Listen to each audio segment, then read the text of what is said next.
everyone, I am Jason T. Cabañas, and for today I will be discussing the 7 steps of moral reasoning. To be specific, this is the Scott Rae's 7 steps of moral reasoning. So this topic was already discussed, and this would be just a broad overview of the discussion. So I hope you would still view it and somewhat learn from it. Of course, you should learn from it.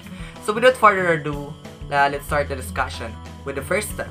Gather the facts or information. So the simplest way of clarifying an ethical dilemma is to make sure the facts are clear, very clear. Some moral dilemmas can be resolved just by clarifying facts of the case in question. But in more complex cases, gathering the facts is the indispensable first step before any ethical analysis and reflection of the case. In examining a case, we want to know the available facts at hand, as well as any facts presently not known but that need to be determined. We must ask not only what do we know in order to generate an intelligent, ethical decision. The second step. Determine the ethical issues similar to statement of the problem. The competing interests are what create the dilemma.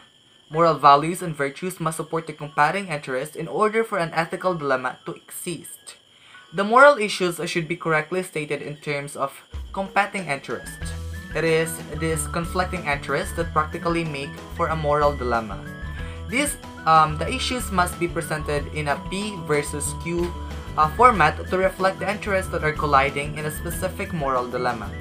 For instance, many ethical decisions, especially at the end of a patient's life, can be stated in terms of the patient autonomy or someone's right to make his or her decision about medical care versus the sanctity of life or the duty to preserve the life.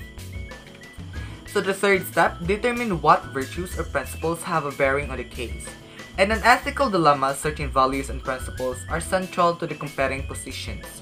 This is similar to identifying the relevant factors. Okay? In any moral dilemma, there are sure moral values or principles that are vital to the rival positions being taken. It is very significant to recognize these principles and in some cases to decide whether some principles are to be weighted more heavily than the others. Fourth step, list the alternatives of develop or a list of options. Okay, again, list the alternatives or develop a list of options. So creatively determine possible courses of action for your dilemma. This step involves coming up with the various alternative courses of action as part of the creative thinking, including resolving a moral dilemma. Though there will be some alternatives which will rule out with much thought in general, the more alternatives that are listed, the better the chance that you list will include some high-quality ones. Also, you may come up with some very creative alternatives that you had not considered before. Let's go with the fifth step. Compare the alternatives with the virtues or principles. These steps eliminates alternatives as they are weighed by the moral principles which have a bearing on the case.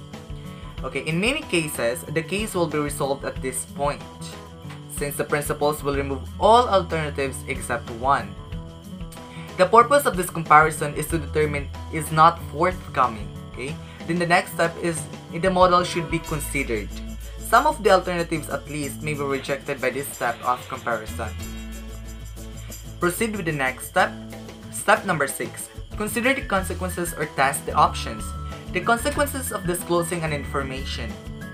If the principles do not produce a clear decision, then a consideration of the consequences of the remaining available alternatives is in order.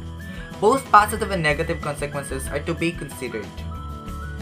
They should be informally weighted since some positive consequences are more beneficial than others, and some negative consequences are more detrimental than others.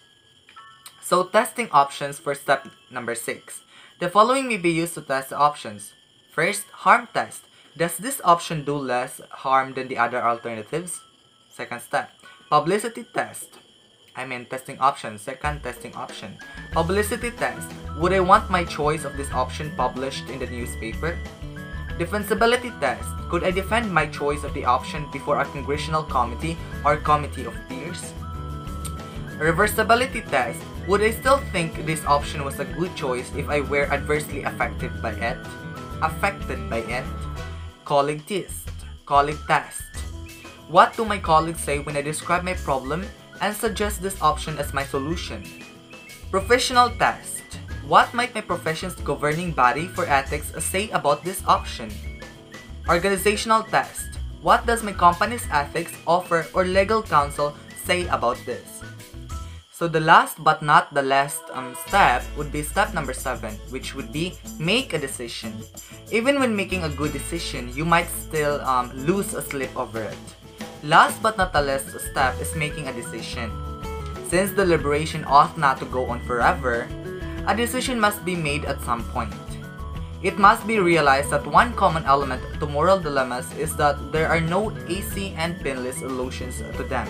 Normally, the decision that is made is one that possesses the less number of painful or negative situation, or let's say negative consequences, not one that is devoid by one of them.